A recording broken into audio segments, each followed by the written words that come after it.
Hey, what's up guys? It's me, Calum or Calum's Fish Tanks, and today I'm going to be talking to you guys about my favorite fish right now in the aquarium hobby. So anyways, let's get started. Before we do that, two quick updates. I bought some Ultraanthera reinecke mini, and I planted that in these two areas. And the other one is go check out my Instagram account, Calum's Fish Tanks, spelled the exact same way as my channel. I'll put a link down below in the description. Now on to my favorite fish in the aquarium hobby currently.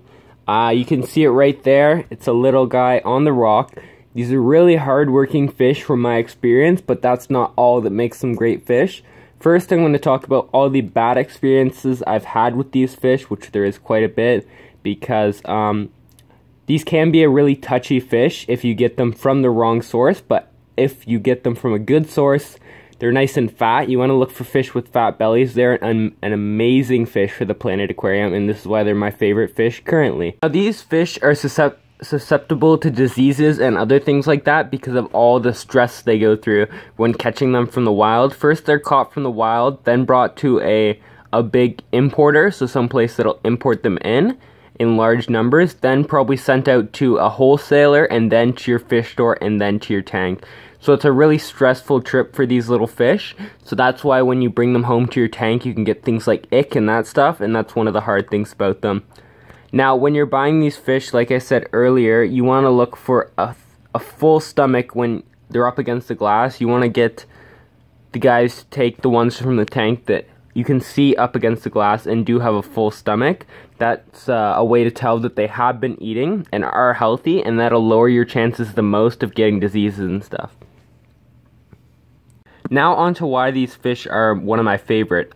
As you can see, whenever I'm recording, they're always eating on some of the wood or something. They're always removing algae. That's their main diet.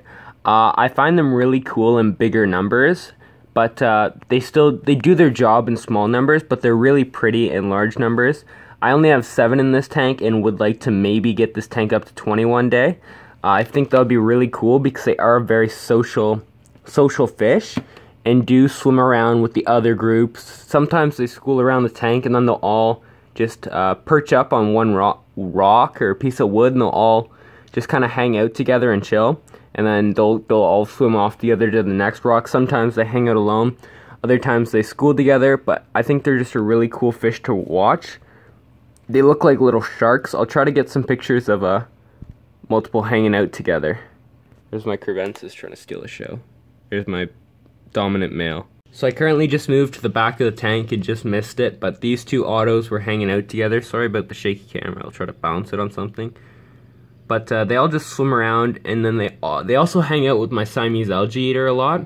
They'll chase him around, and I don't know, I find it really cool how they do that. Now, one of the great things about these fish is you can keep them with fairly larger fish, like some of your cichlids and that kind of stuff, if it's the right parameters, because I think it was Dan Heightshoe's video way back. He showed a video of one of his African leaf fish trying to eat one of these, but it actually couldn't because they're an armored catfish and have lots of defense against that kind of stuff, so it's hard for fish to eat them.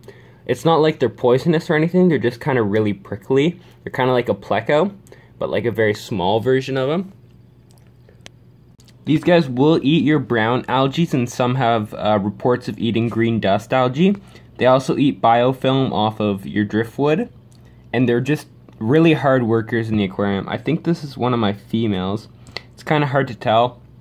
These fish are very difficult to breed in captivity, but in the past, I don't know if she still has them, but I've noticed one of my females did have eggs, and they're kind of yellow, and you can see them through their stomachs, so it's pretty cool. Here's one on the glass right now, and as you can see, his stomach looks pretty full. It's not caved in or anything. Sorry, I'm trying to get this to focus. It's not caved in or anything, but this just shows the health of the fish, and you can see how it's kind of a little plump, not too good. This is one of the newer ones I got in. I just got 2 more, and this guy needs to get eating a bit more. But that's how you tell if you have a healthy auto, and that'll better your chance to have success with them. So to recap real quick, auto catfish are my favorite fish because I like the looks, I like the behavior, and I just like how hard of a worker they are for your Planet Aquarium. They can live with multiple tank mates, and they're just really cool fish to watch, and they're always hiding or moving around, cleaning up your wood, like this one. And they're just overall great fish. Now I may try to make this a series about my favorite fish in the aquarium hobby at the time, because that changes a lot with a lot of tanks. Sometimes it'll be the autos. It used to be the Harlequin rasboras. They're still up there, but right now I'm liking the autos a bit more.